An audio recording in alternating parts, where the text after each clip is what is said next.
Hola Juan de Dios, bienvenido maestro. Lo primero que quería preguntarte es ¿cuál es tu concepto sobre la sustentabilidad? Eh, Hola, querido, ¿cómo estás tú? Esto de maestro me da un poco de risa, pero muchas gracias.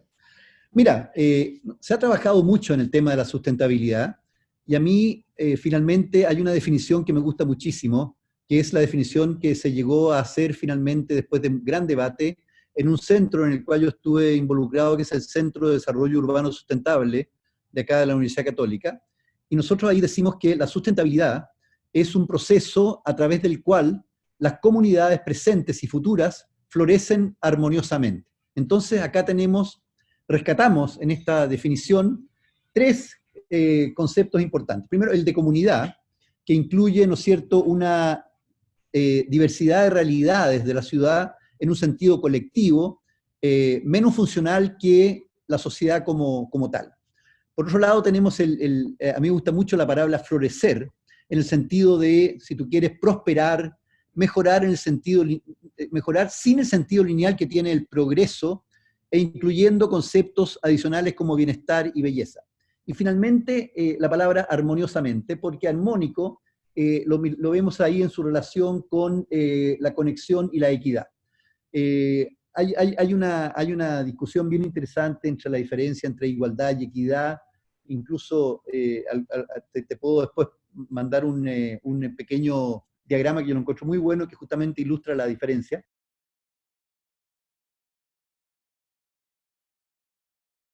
Pero eso básicamente es lo que hemos estado trabajando. Entonces, la idea acá es que la sustentabilidad urbana finalmente se mira como un proceso en el cual las comunidades prosperan armoniosamente, tanto en generaciones presentes como futuras. Excelente. La siguiente pregunta es, tú sueles hablar de la complejidad organizada. ¿Nos puedes ilustrar sobre ese tema? Bueno, mira, claro, lo que pasa acá es que a mí me gusta mucho esto. Yo descubrí hace un tiempo, yo soy casado con un arquitecto, y una gran personalidad en el mundo de la arquitectura es una gringa que se llama Jane Jacobs. Ella escribió el año 1961 que las ciudades eran problemas en complejidad organizada. Unos años después, el año 73, dos investigadores, Rittel y Weber, hablaron de algo que también me parece muy interesante, que tiene relación con las ciudades, lo que ellos llamaron wicked problems, problemas retorcidos. Lo llamaban así a diferencia de lo que podemos entender como problemas mansos, tame problems, que serían, por ejemplo, problemas de la física. Entonces, lo que ellos decían era que los wicked problems eran problemas difíciles de resolver, que son interdependientes y tienen múltiples causas, que tienen soluciones que pueden llevar a consecuencias totalmente inesperadas. Por lo tanto, las soluciones no son claras, son socialmente complejos estos problemas, involucran cambios de comportamiento, típicamente están entre fronteras organizacionales, la solución no es muy aparente y hay un historial de fracasos, y finalmente tampoco existen soluciones absolutas, porque resulta que de repente encontramos algo que parece ser una solución y después eventualmente puede conducir efectivamente a un problema mayor. Por ejemplo, el aumentar la capacidad. En algún momento se pensó que aumentar la capacidad era la solución y ahora se reconoce bastante bien que ya no lo es y que está muy mal. Entonces, esos son los problemas retorcidos, y yo estoy convencido que los problemas, las ciudades siguen siendo problemas retorcidos en complejidad organizada. Por lo tanto, no hay soluciones óptimas, pero por otro lado, mirándolo desde el punto de vista, si tú quieres, más optimista, tenemos crecientes habilidades y poder de cómputo que nos permite creer que hay posibilidad de hacer mejoras. De hecho, aun cuando por definición todo modelo es malo, no hay duda que hay muchos modelos que son útiles y nosotros podemos aplicarlos con ventaja, y este poder de cómputo y las nuevas herramientas que tenemos matemáticas a nuestra disposición han hecho que ahora seamos capaces de modelar en forma mucho más rica y flexible un montón de cosas.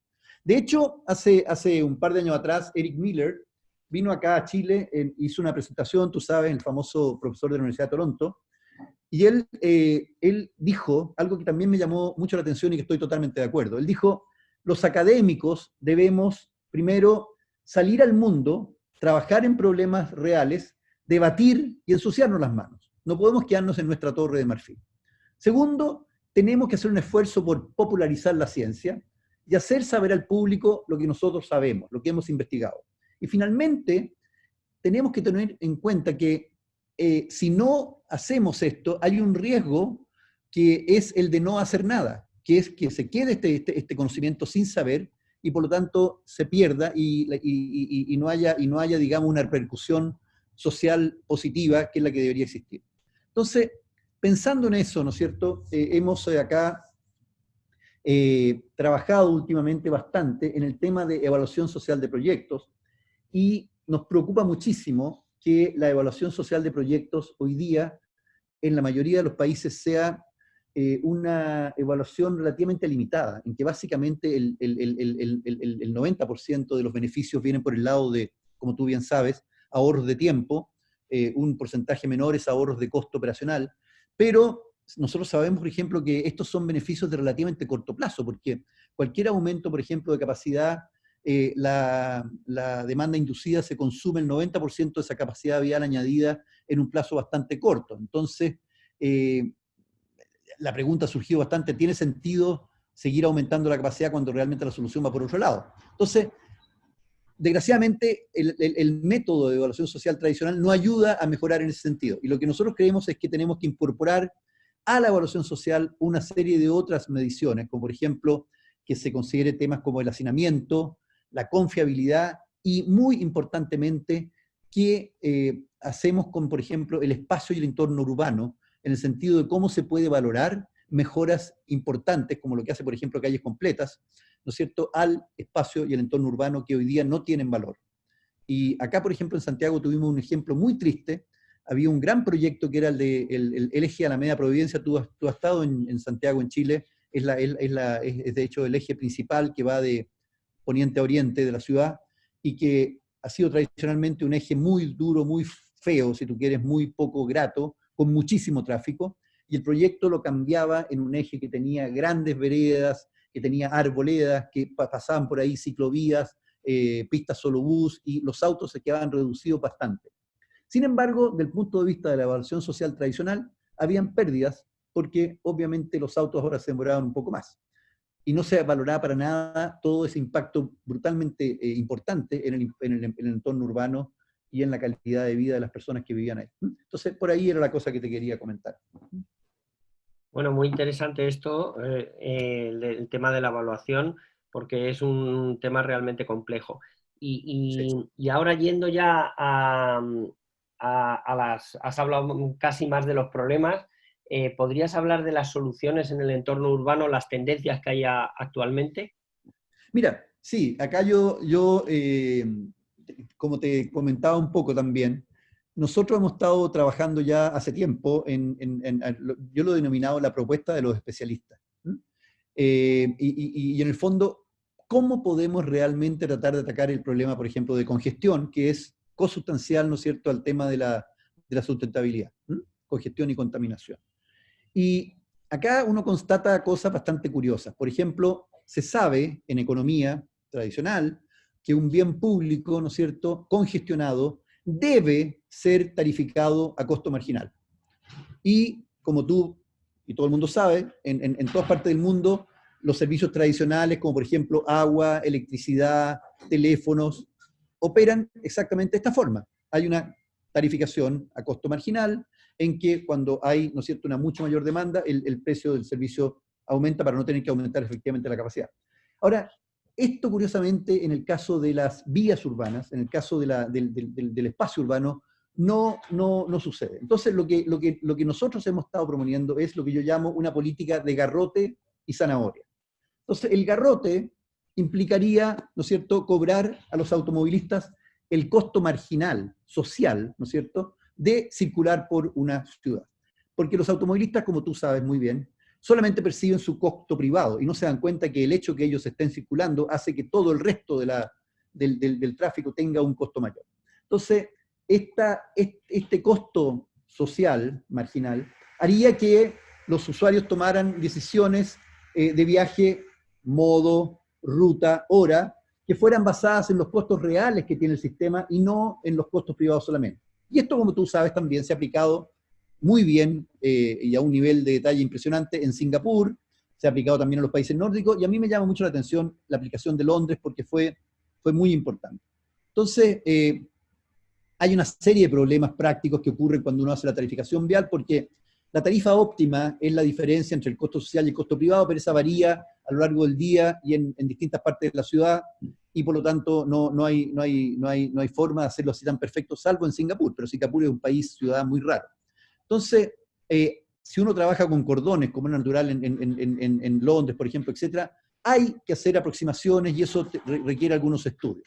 Ahora, ¿cómo se define la tarifa adecuada? Depende del área, porque está relacionada con el tamaño del área, etcétera. Y hay una cosa muy importante que sirve para acallar una serie de críticas que se le hacen a este proyecto, que es la neutralidad fiscal del proyecto. Por ejemplo, nosotros lo que proponemos es que si vas a hacer tarificación vial, lo que deberías hacer es reemplazar el cobro que vas a hacer por usar el vehículo en momentos congestionados o en lugares congestionados por otros impuestos que no tienen nada que ver con eso, como por ejemplo el derecho a circular, el road license que hay en Inglaterra, o la patente que nosotros llamamos acá en Latinoamérica, que tú pagas básicamente por tener un vehículo y el derecho a usarlo.